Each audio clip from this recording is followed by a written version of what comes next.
to New Covenant United Methodist Church here in Farmington, New Mexico. My name is Tinker Boyd, and I am so glad you could join us today. Our passage today is from Genesis, and we're going to be in 2 different chapters. And we are still in our sermon series, though, God's Creative Connection. And that's what we're going to look at in this passage. There's so much we could talk about with this particular passage, but that's the angle I want to take.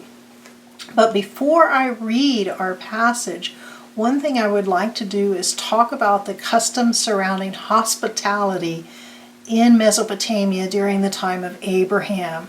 It was a very nomadic culture, a lot of people grazing livestock, so they were moving around a lot to make sure that their livestock stayed fed and watered. And of course they always had to worry that the group they could see on the horizon might not be friendly.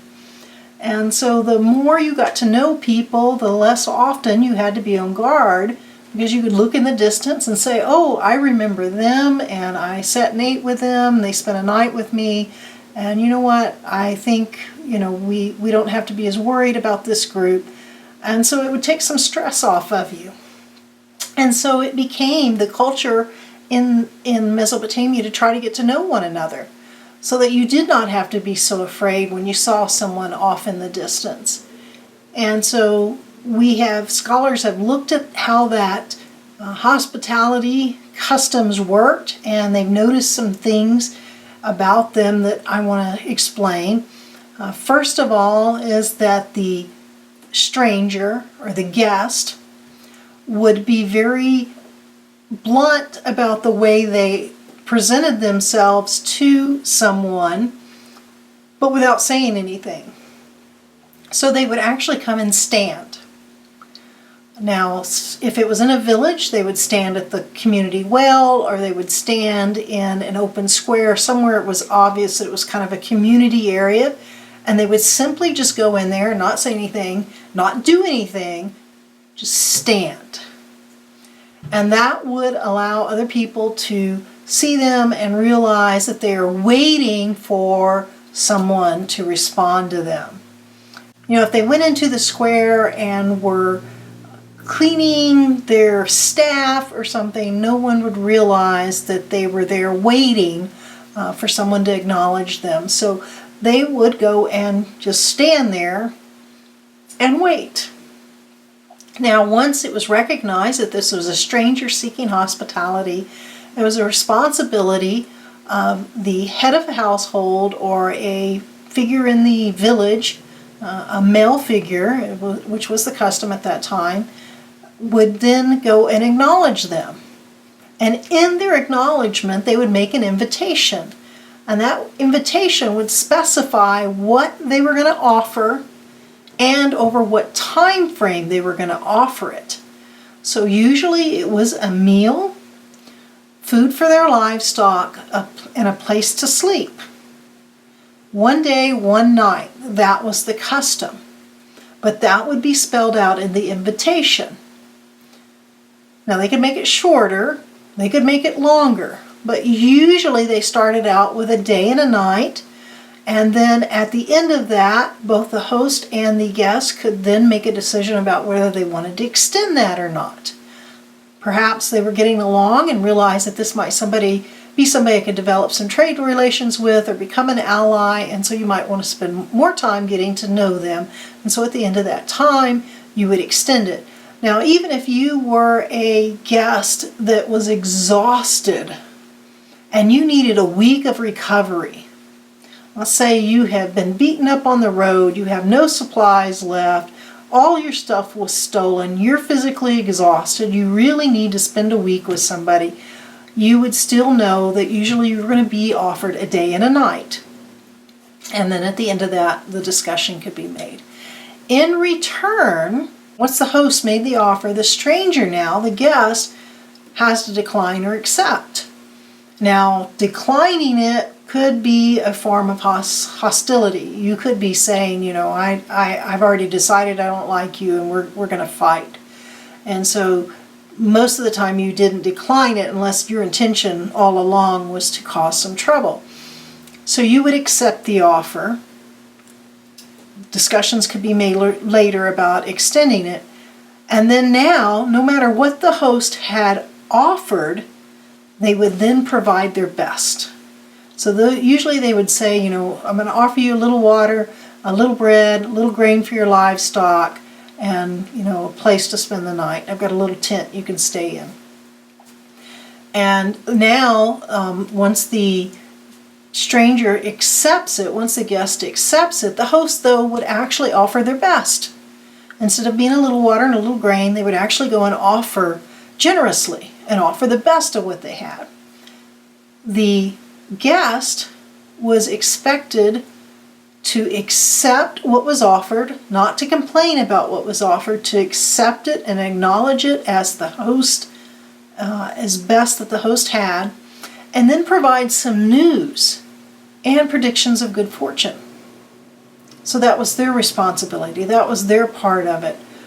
In exchange, of course, news was hard to come by, and so everyone, loved to get a little bit of news, and you certainly wanted a blessing or a prediction of good fortune. They believed that blessings were real. Now, this wouldn't be the same kind of blessing that you might get from your parents or something like that, but any kind of blessing, especially if you felt the person was a good person, was valuable and important.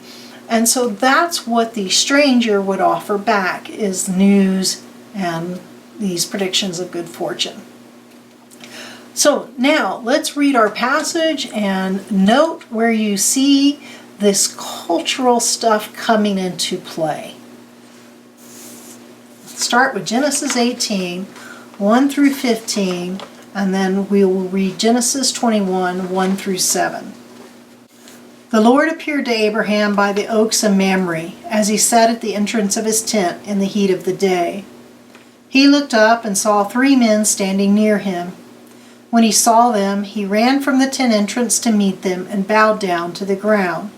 He said, "My Lord, if I find favor with you, do not pass by your servant. Let a little water be brought, and wash your feet, and rest yourselves under the tree.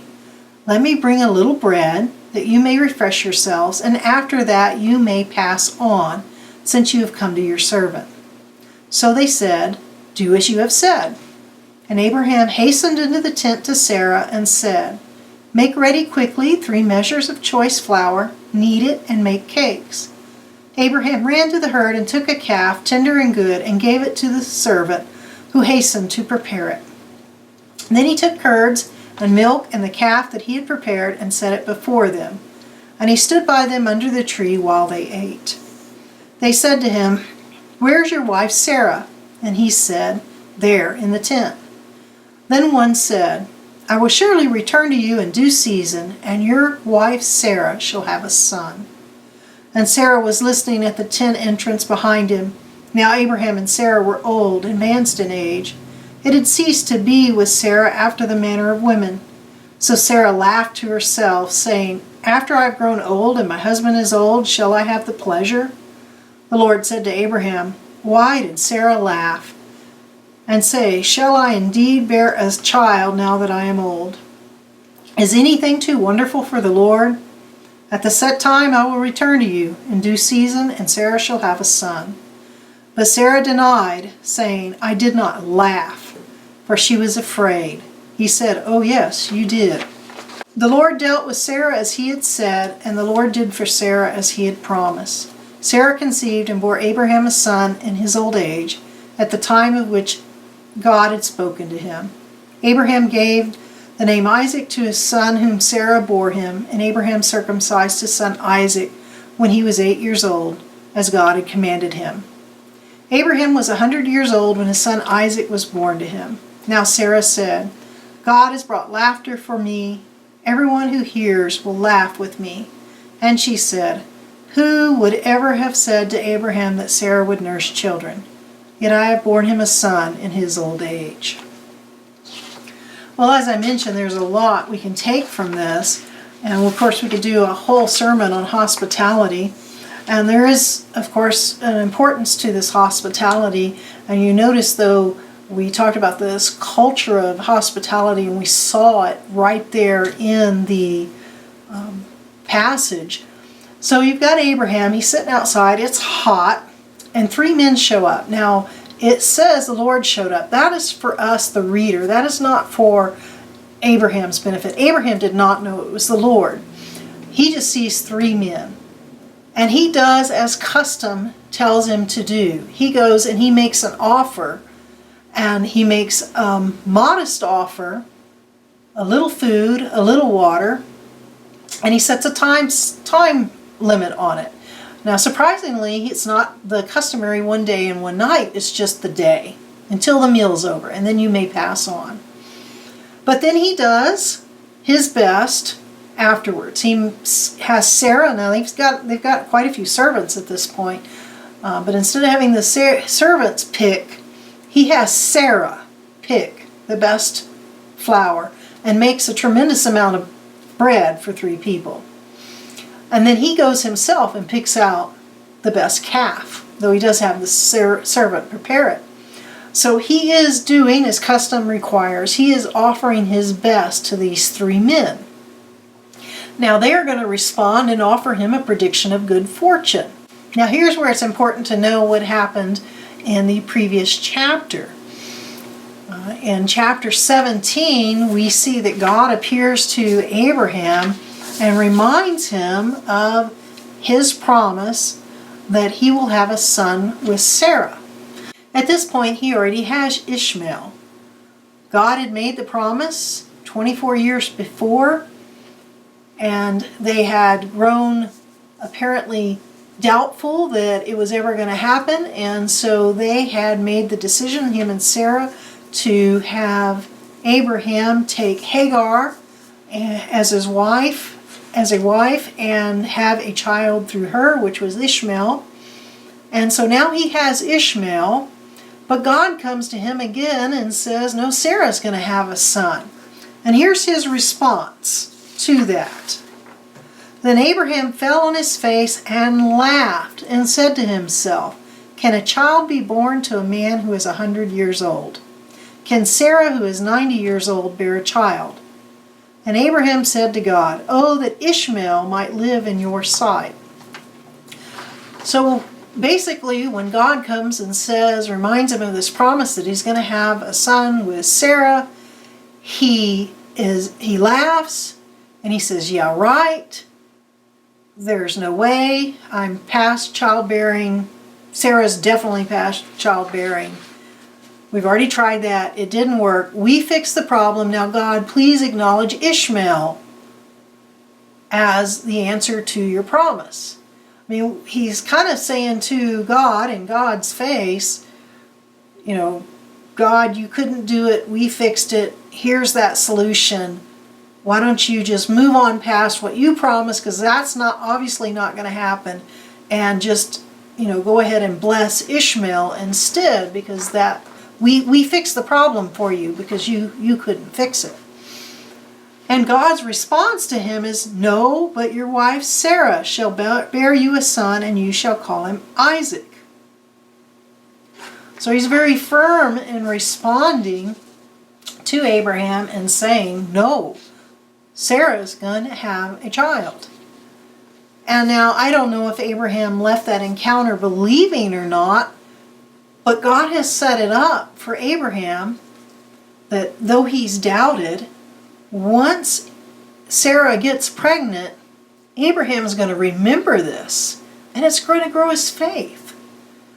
He's been struggling with doubt. He took things into his own hands, and he is still 24 years later struggling. And even though he believed the promise initially, he thinks Ishmael's the solution because, God's not making it happen with Sarah, and she's just growing older. So in his mind, this is the answer, and he doubts that God's going to be able to fulfill this promise with Sarah. And it's okay, God, just take Ishmael and we're all good. We'll call it even.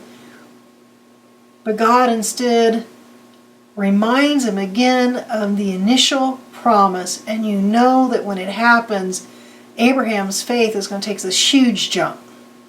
It's just going to really, really grow in a moment, the minute that Sarah comes to him and says, wow, I'm pregnant. So how neat that God is connecting to Abraham in such a creative way to grow his faith. But there's still Sarah. Sarah hasn't had this opportunity. She wasn't there when this happened. And so God is now creatively giving Sarah an opportunity to have her faith grow as well. And when we read it and we see this prediction of good fortune, as in you're going to have a child, we realize that this is God coming to Abraham and Sarah again to give them an opportunity for their faith to grow. And not necessarily in that moment, but when it actually comes to fruition, their faith will grow. So, how wonderful it is that God is finding a way to connect with both of them. Abraham, he comes to Abraham first. Now he's coming to Sarah through these three men who are doing what it seems like is the custom of hospitality, but their words of good fortune are a repeat of what God has said to Abraham. So, yet another chance for Abraham's faith to grow, but also now an opportunity for Sarah's faith to grow. So, how wonderful it is that God found a creative solution to their problem of having no child by offering them this promise. We're going to talk about creative solutions more next week. But more so, this creative connection God's making to grow their faith. And that's what I see in here. I think the hospitality part of this message is important as well. Abraham did his part. He was hospitable to these strangers. He followed the custom as he was supposed to. There's some debate between scholars of whether he went above and beyond what he was supposed to do. And if I was going to spend time talking about hospitality in this sermon, I might spend some time there. But what I really think is the bigger point and that fits in with our sermon series is the fact that God connected with Abraham and Sarah in such a unique way to grow their faith. You know, he said it once. He didn't need to say it again. He didn't need to repeat it 25 years later again. He could have just simply allowed Sarah to get pregnant and they would have still grown in faith. But he comes back to them right before the event and reminds them in two different ways. First to Abraham and then to the two of them together through three people that bring them this prediction of good fortune that happens to be the very words of God. And so he gives them this initial opportunity to grow their faith. And folks, we need those, don't we? We need those creative connections from God to grow our faith, because we live in tough times. You know, whether it's individually, your own household, or whether you're looking at the problems in the United States or looking at the problems in the world, we can end up feeling like Abraham and Sarah, thinking, you know, well, God has not fixed this. God has not answered his promises and done his end, so we got to figure out how to fix it ourselves. And it can be overwhelming.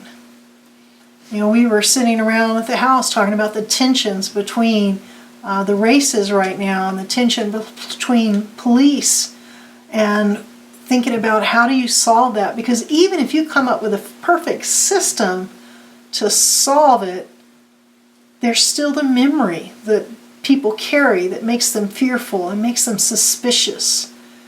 And so unless you wipe people's memory out and change to the perfect system, you can't really fix the problem. And there are things we can do, we certainly should, and I'm going to play a video at the end of this from our district superintendent where he does talk about some of the things that we can do. to help in the world right now about educating ourselves and stuff. But for the most part, we have to realize this is a time where we have to lean on God and we have to trust His promises. We do everything we can. We watched Abraham and Sarah do everything they were supposed to do in greeting these strangers, these 3 men that showed up. And so we want to do that. We want to make sure that we do everything we're supposed to do on our side. And we are told, Micah 6:8, to do justice, love kindness, and walk humbly before the Lord. So we want to do our part.